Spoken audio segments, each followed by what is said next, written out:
Shalom adik-adik. Pada pagi hari ini sebelum kita mendengarkan firman Tuhan, mari kita bersatu di dalam doa. Terima kasih Yesus, terima kasih Tuhan. Kami akan mendengarkan firman-Mu. Biarlah firman-Mu yang kami dengar tidak hanya berlalu begitu saja, tetapi boleh kami lakukan dalam setiap kehidupan kami. Kau berkati setiap anak-anak-Mu yang pada saat ini melakukan ibadah sekolah minggu online. Kau berkati mereka di rumah, dimanapun mereka berada. Kau senantiasa bersama-sama dengan mereka. Terima kasih Yesus, terima kasih. Jalannya pemerintahan-Mu kami serahkan ke dalam tangan-Mu yang penuh kuasa. Hanya di dalam nama Tuhan Yesus Kristus Allah yang hidup, kami sudah berdoa dan mengucap syukur. Haleluya, amin.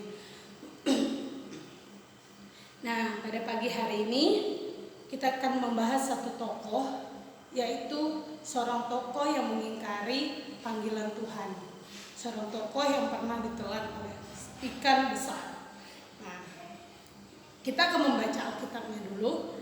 Alkitabnya terdapat di kitab Yunus pasal yang ketiga, ayat yang ke-5 sampai yang ke-9. Kakak akan membacakannya untuk kita dengan judul perikopnya Pertobatan Niniwe. Ayat yang ke-5, orang Niniwe percaya kepada Allah, lalu mereka mengumumkan puasa dan mereka, baik orang dewasa maupun anak-anak, mengenakan kain kabung. Setelah sampai kabar itu pada raja kota Niniwe, turunlah ia dari singgasananya, ditanggalkannya jubahnya, diselubungnya kain kabung, lalu duduklah ia di abu.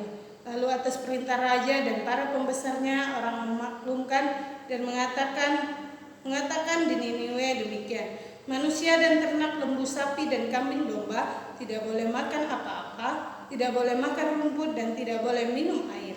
Haruslah semuanya, manusia dan ternak, berselubung kain kabung dan berseru dengan keras kepada Allah, serta haruslah masing-masing berbalik dari tingkah lakunya yang jahat dan dari kekerasan yang dilakukannya.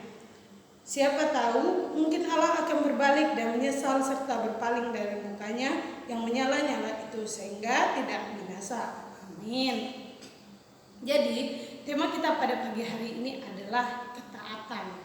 Ya, kita tahu bahwa Yunus adalah seorang yang awalnya mengingkari panggilan Tuhan. Yunus pernah berlari dari panggilan Tuhan. Ketika ia diutus Tuhan untuk memberitakan Injil, bahkan membebaskan orang-orang Niniwe dari perbuatan salah mereka. Nah, jadi ketaatan tema kita ya. Pada saat ini kakak akan membahas panggilan Yunus ke kota Niniwe. Yunus mempunyai tanggung jawab, yaitu tadi dia membebaskan kota Niniwe. Walaupun ia telah lari dari panggilannya, namun ia kembali kepada apa yang Tuhan suruhkan kepada dia, yaitu pergi ke kota Niniwe. Setelah itu, tugas ketaatan Yunus kita lihat di dalam ayat yang ketiga dan yang keempat, yaitu bersiaplah Yunus lalu pergi ke Niniwe sesuai dengan firman Allah. Niniwe adalah sebuah kota yang mengagumkan besarnya, 3 hari perjalanannya. Mulailah Yunus masuk ke dalam kota itu sehari perjalanan jauhnya, lalu berseru 40 hari lagi maka Niniwe akan ditunggangbalikan. Nah, kita akan melihat apa dampak dari ketaatan Yunus. Yaitu yang pertama, orang Niniwe bertobat. Ya, kita bisa lihat di ayatnya yang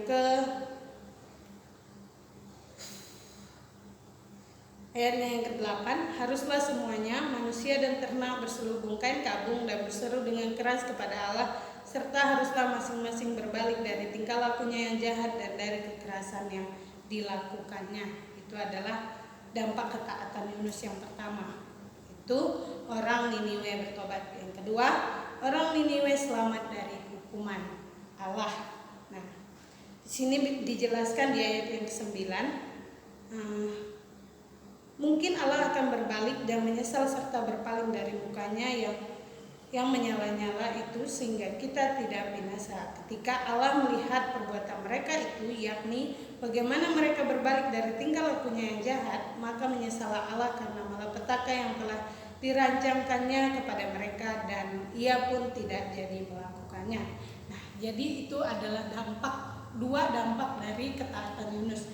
Yang pertama yaitu orang Niniwe bertobat. Artinya orang Niniwe kembali berbalik kepada Tuhan. Mereka kembali taat kepada Tuhan. Dan yang kedua, orang Niniwe selamat dari hukum Allah, hukuman yang akan diberikan Allah.